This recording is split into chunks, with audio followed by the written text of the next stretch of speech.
Telugu IPO subscribers అందరికీ నమస్తే అండి. Welcome to eagle.live.ai. ఈరోజు మనము sunshine IPO main board IPO గురించి డిస్కస్ చేద్దాం. ఇప్పుడు మనం చూద్దాం ఐపీఓ ఎట్లా ఉంటుందో చూద్దాం. నేను చెప్తుంటాను కదా, ఏ కంపెనీకి అయినా సరే financial status of the company financial strong గా ఉందా అనేది చాలా ముఖ్యము. సో ఇక్కడ ఏంటంటే ఫస్ట్ మనం చూద్దాం కంపెనీ ఏ విధంగా ఉంటుందో. ఈ financial analysis report generated by AI power software. మన ఇచ్చే ఇన్ఫర్మేషన్ ప్రకారము ఈ కంపెనీని హెల్దీ కంపెనీ కింద కేటగరైజ్ చేసింది అనమాట. ఇందులో హెల్దీ కంపెనీ కేటగరైజ్ చేయడానికి ఏవేవి స్ట్రాంగ్ పాయింట్స్ చూద్దాం. ఫస్ట్ హెల్త్ అనాలిసిస్ సాల్వెన్సీ అంటే ఏమని చెప్పాను మీకు, it ensures the sustainability of the company ఉంటుందా పోతుందా, నిలబడుతుందా పోతుందా అది చెప్తుంది. ఇక్కడ అన్ని పాజిటివ్ అండి. So solvency is very good. Next వచ్చేటప్పటికి లిక్విడిటీ ఇస్ ఆల్సో చాలా ఇంపార్టెంట్. లిక్విడిటీ లేకపోతే బిజినెస్ ఆపరేషన్స్ ఉండవు. ఇక్కడ కూడా చాలా స్ట్రాంగ్ గా ఉంది, చాలా బాగుంది కంపెనీ. తర్వాత ఆపరేషనల్ ఎఫిషియన్సీ వచ్చేటప్పుడు కార్పొరేట్ గవర్నెన్స్. ఇక్కడికి వచ్చేటప్పుడు ఇవి మారుతూ ఉంటాయి, ఇవి ఎప్పటికప్పుడు మారుతూ ఉంటాయి, పెద్ద ఇదేం కాదు. కాబట్టి ఏంటంటే ఇన్వెంటరీ టర్న్ ఓవర్ కొంచెం తక్కువ ఉంది, వర్కింగ్ క్యాపిటల్ టర్న్ ఓవర్ కూడా కొంచెం తక్కువ ఉంది. ఆ రెండే కొంచెం నెగిటివ్ గా ఉన్నాయి, మిగతా అన్ని బాగానే ఉన్నాయి. సో ఫైనాన్షియల్ ఫ్రాడ్స్ ఏమీ లేవు కాబట్టి హ్యాపీగా ఉండొచ్చు. ప్రాఫిటబిలిటీ అయితే కూడా అన్ని బాగున్నాయండి.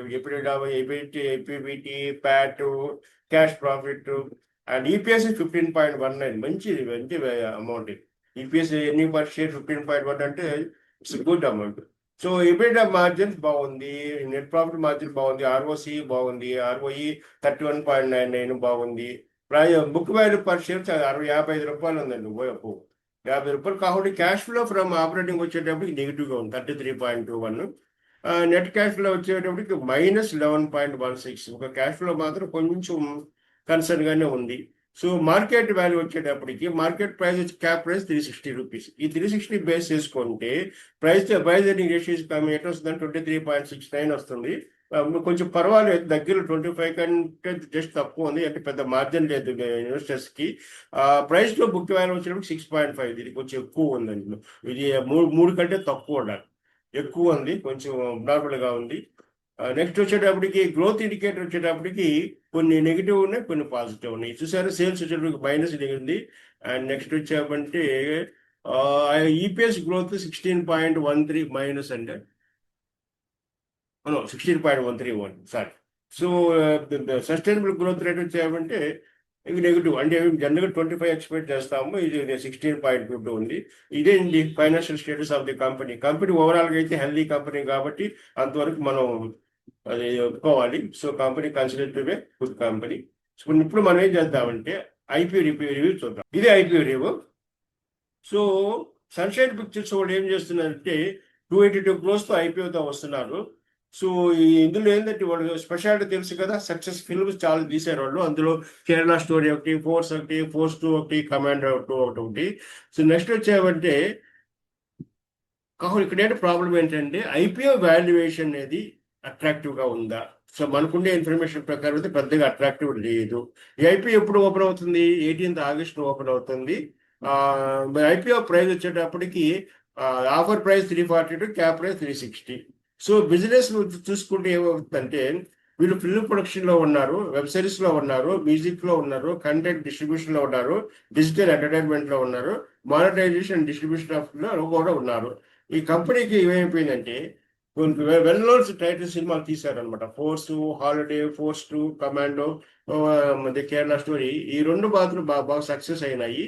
కాకుంటే ఒకటి వచ్చేటప్పటికి అయితే బిజినెస్ ఎంతవరకు స్ట్రెంగ్త్ గా ఉంటుంది ఒక సినిమా ఫీల్డ్ వాళ్ళకి అని చెప్తే, ఇక్కడికి వచ్చేటప్పటికి ఇది సక్సెస్ఫుల్ కంటెంట్ ఎక్కువ ఉంది. ఇంతవరకు అయితే కేరళ స్టోరీ కూడా మరి సక్సెస్ఫుల్ కంటెంటే. కాకుంటే నెక్స్ట్ వచ్చేప్పటికి గుర్తుపెట్టుకోండి, ఎంటర్టైన్మెంట్ అనేది హిట్ డ్రైవెన్ బిజినెస్ అనమాట. అంటే ఒకటి బ్లాక్ బస్టర్ ఉండొచ్చు, నెక్స్ట్ ఇంకోటి తగ్గిపోవచ్చు. సో కొన్ని సక్సెస్ఫుల్ ఉండొచ్చు, కొన్ని అన్సక్సెస్ఫుల్ ఉండొచ్చు. ఆ రిస్క్ అయితే ఉంది ఇందులో. ఐపీఓ వచ్చేమంటే ఐపీఓ నెక్స్ట్ దేనికి ఫండ్స్ వాడతారో చూద్దాం. ఫ్రెష్ ఇష్యూ వచ్చేవంటే 172.8 అండి. ఆఫర్ ఫర్ సేల్ వచ్చే 109.34, టోటల్ 282 crores. ప్రైస్ బ్యాండ్ వచ్చి 342, 360 అనుకుంది. ఫ్రెష్ ప్రొసీడ్స్ వచ్చేవంటే వర్క్ క్యాప్ కోసం వాడుతున్నారండి. వర్కింగ్ క్యాపిటల్ పోసుకోవడం అంటే మంచిది, వెరీ గుడ్. మంచి బిజినెస్ కూడా బాగా రన్ చేసుకోవచ్చు, కథలు కూడా పెంచుకోవచ్చు, అన్ని విధాలు బాగుంటుంది, ప్రాఫిట్ కూడా పెరుగుతాయి. సో ఇక్కడ పాయింట్ ఏంటంటే 109 క్రోర్స్ ఇచ్చే ఆఫర్ ఫస్ట్ సేల్ అండి. ఇది 109 క్రోర్ మొత్తం కంపెనీకి పోదు, వీళ్ళకి పోదు. ఎవరైతే షేర్స్ అమ్ముకుంటారు, సెల్లింగ్ అమ్ముకుంటారు షేర్స్, వాళ్ళకి పోదు, కంపెనీకి పోదు. సో కంపెనీకి పోయిన దాని వల్ల ఏంటంటే వీటి వల్ల పెద్ద ఉపయోగం లేదు కంపెనీకి. సో నెక్స్ట్ వచ్చేటప్పటికి వాల్యుయేషన్ వచ్చేటప్పటికి ఏంటంటే చెప్పే కదా మీకు, ఈపీఎస్ 15.19, పిఈ 23.7, పీబీ అనేది 6.5. సో ఇక్కడ ఏమైపోయిందంటే ప్రొజెక్టెడ్ పీబీ చూద్దామండి. ప్రాబ్లం ఏంటంటే 24 years base year, 2026 is the targeted year కదా. ఇక్కడికి వచ్చేటప్పటికి ఇది పాజిటివ్ ఉండాల్సింది నెగిటివ్ ఉందండి, పెరగాల్సింది తగ్గింది. అందుకని ప్రొజెక్టెడ్ పీబీ మనం వేయలేకపోయినాము. సో ఇప్పుడుండే పీబీ అయితే 6.5 అయితే హై అండి. ఎంత చూడండి. సో ఇన్వెస్టర్స్ ఎంత పే చేస్తున్నారంటే 6.5 times of the book value మీరు పే చేస్తున్నారు. సో అదే ఒక మేజర్ కన్సర్న్. నెక్స్ట్ వచ్చామంటే సెక్యూరిటీ ప్రీమియం అంటే మంచి ఫ్యూచర్ ప్రాఫిటబిలిటీ ఉండే తప్ప నుంచి దీనికి ఆ 6.5 అనేది మరి వాల్యుయేషన్ అనేది కొంచెం సాటిస్ఫాక్షన్ లేదు. ఫ్యూచర్లో మంచి ప్రాఫిట్స్ వస్తుంది అప్పటి నుంచి. నెక్స్ట్ వచ్చామంటే నా ఉద్దేశం ఏంటంటే పిఈ వచ్చి రీజనబుల్ వచ్చి స్లైట్గా కొంచెం ఎక్స్పెన్సివ్గా ఉంది, పీబీ అయితే ఎక్స్పెన్సివ్ అండి. పిఈ ఓకే, కానీ ప్రైస్లో బుక్ వాల్యూ మాత్రం కొంచెం ఎక్కువనే ఉంది. సో 6.5 అనేది ఎక్కువ. సో మార్జిన్ ఆఫ్ సేఫ్టీ అనేది వచ్చేటప్పటికి కొంచెం లిమిటెడ్. అంటే మీకు ఎంత వచ్చింది 25 జనరల్గా ఏంటంటే పిఈ ఉండాలి, 23 అంటే అటువంటి మీకు ఏంటంటే మ్యాక్సిమం 1.5 కంటే ఎక్కువ లేదు. సో అది కొంచెం. తర్వాత వచ్చామంటే 360 అనేది ఏంటంటే సో కొంచెం ఫెయిల్గానే వాల్యూ చేశారు, కానీ ఎక్స్పెన్సివ్. 360 అనేది మాత్రం కొంచెం హై వాల్యూ చెప్పాలంటే. పేరెంట్ చెప్పొచ్చు, కానీ మన పీపీ వచ్చినప్పటికి 6.5 వచ్చినప్పుడు అది మరి ఎక్కువే కదా వాల్యూ, ఇది ప్రైస్ వచ్చేటప్పటికి. సో ఈ ఫైనాన్షియల్ క్వాలిటీ వచ్చేటప్పటికి ఈ ముందు పాజిటివ్ చూస్తాము.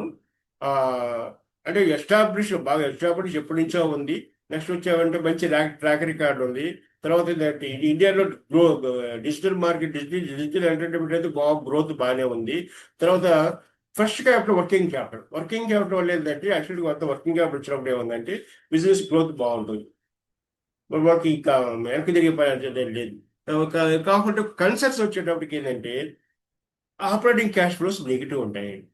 So operating cash flows negative అంటే కొంచెం నేను అనుకోండి ఏంటంటే ఇప్పుడు వర్కింగ్ క్యాపిటల్ వస్తుంది కదా, ఈ వర్కింగ్ క్యాపిటల్ వల్ల బిజినెస్ పెరిగిన దానివల్ల నెక్స్ట్ ఇయర్ నుంచి నెగిటివ్ ఆపరేటింగ్ క్యాష్ ఫ్లోస్ రాకుండా పోవచ్చు.